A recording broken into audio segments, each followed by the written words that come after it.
welcome to my channel. My name is Joan and this is Joan's Pointed Plate. Today's video is a collaboration video and it is hosted by Kim over at A Girl and Her Phone. So thank you, Kim, for inviting me to this collab. The theme of this collab is lightened up Thanksgiving favorites. We all know Thanksgiving's coming and we can't avoid it. We can still have the food we love.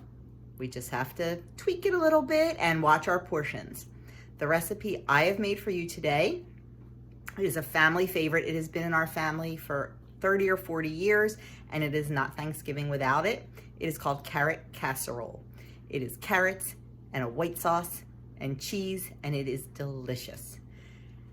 But it was a lot of points. So I did my best to lighten it up and I'm going to show you how to do it.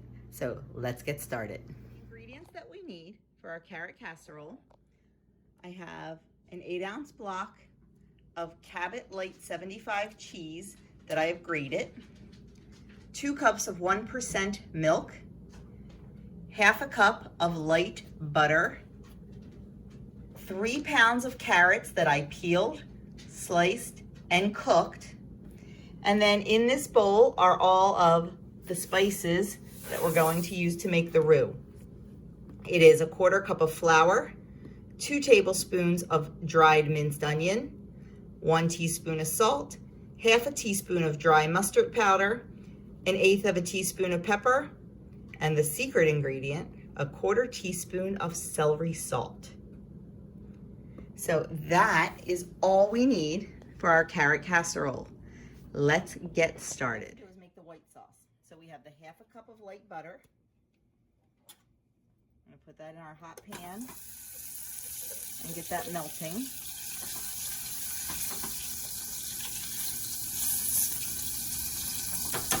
Yes, I know it looks like a lot of butter.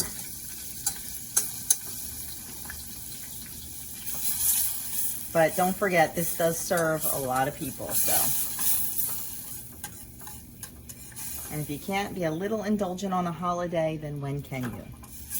Because remember, holiday foods on holidays and regular foods on regular days. Okay, when that butter is all melted, we're going to take all those spices that I mixed together in this bowl and just dump them right in and get to whisking. Make sure it's really nice and combined. And you're going to start and cook it for about a minute until the flour starts turning a light golden brown, because you definitely want to cook the rawness out of the flour.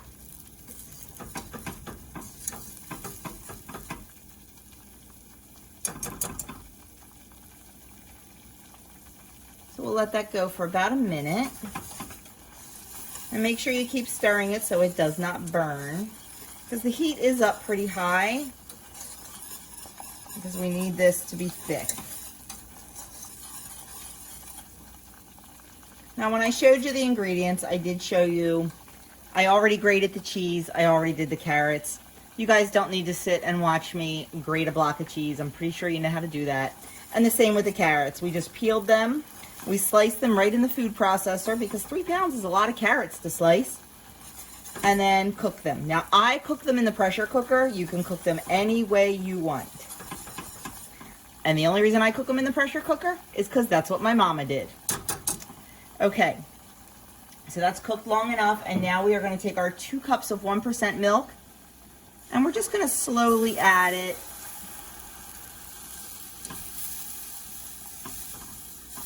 About a half a cup at a time.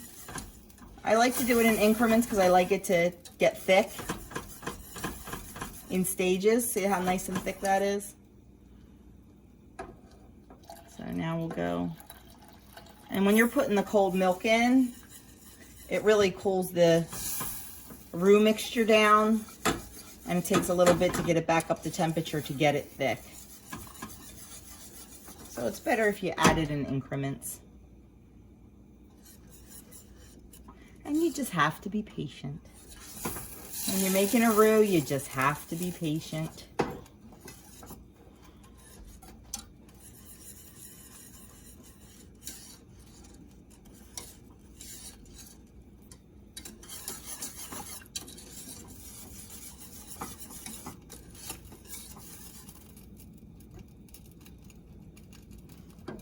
go about half of this.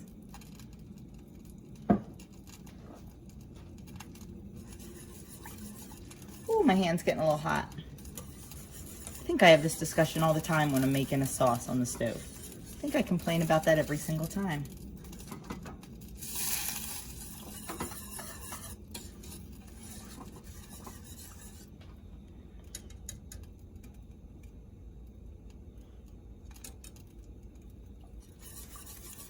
Okay, I'm going to add the rest of the milk. I'm going to stir it up, and then I'm going to let it come to a very gentle boil. Let it simmer at that gentle boil for about a minute or two until it's nice and thick. And then we'll move on. Sauce looks like when it's done, nice and thick and creamy. And I did forget to mention in the beginning one of the ingredients. 3 tablespoons of dried breadcrumbs. So now we're going to begin assembling the casserole. What I like to do is I like to put my casserole dish on my scale. And as I'm adding, it's weighing everything. And then I can divide the number of servings by how much it weighs. That way it's nice and accurate. So we're going to start with the carrots. This has been sprayed with nonstick spray. I'm going to put about 1/3 of the cooked carrots in, give or take. We're using them all, so it doesn't matter, but about 1/3. Then we're going to do half the cheese. 1/3 of the carrots and half the cheese. And then we are going to do 1/3 of the sauce.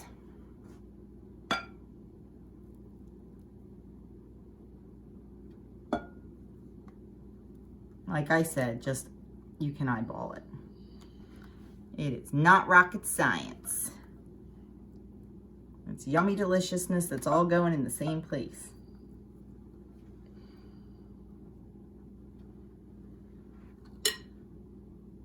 Now we're going to go back to the carrots. Another 1/3.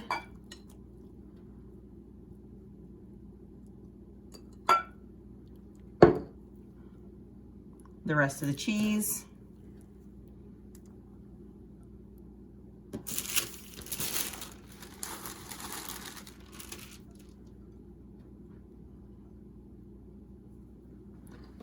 Another 1/3 or so of the sauce.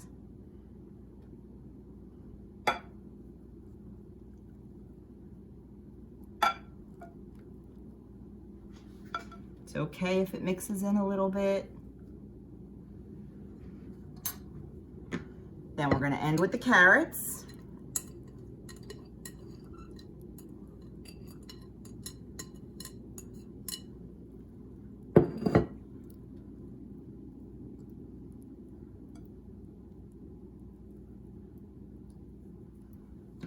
And finally, top it with the last of the sauce.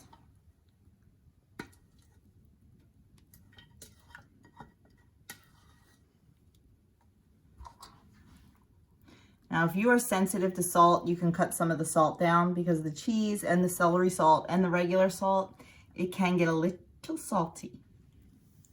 So you can cut the salt in half if you would like. Okay, now we are just going to take, don't want to miss any of that delicious sauce. We're going to take our 3 tablespoons of breadcrumbs and just sprinkle them over the top.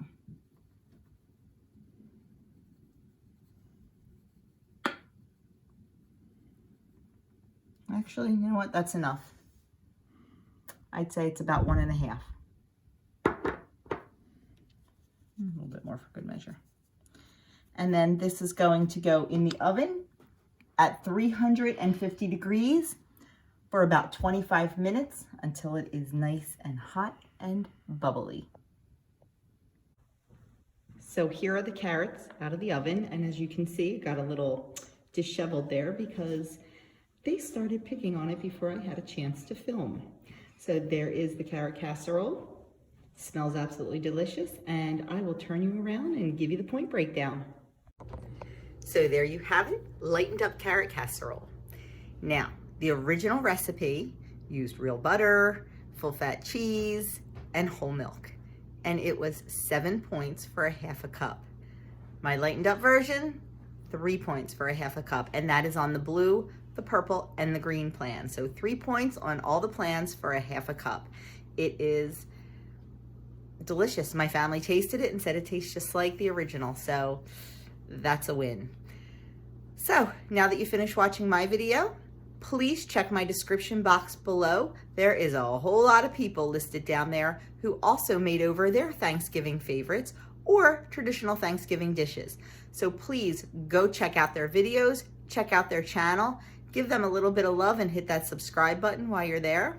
And if you're new to my channel and you like my content, please consider subscribing and hitting that notification bell. If you like this video, give it a thumbs up. Leave me a comment. Let me know if this is something that you think you would like to make for your Thanksgiving dinner. And that's all I have for you tonight. Thank you again, Kim, for inviting me to be part of this, and I had a great time. Good night, everybody.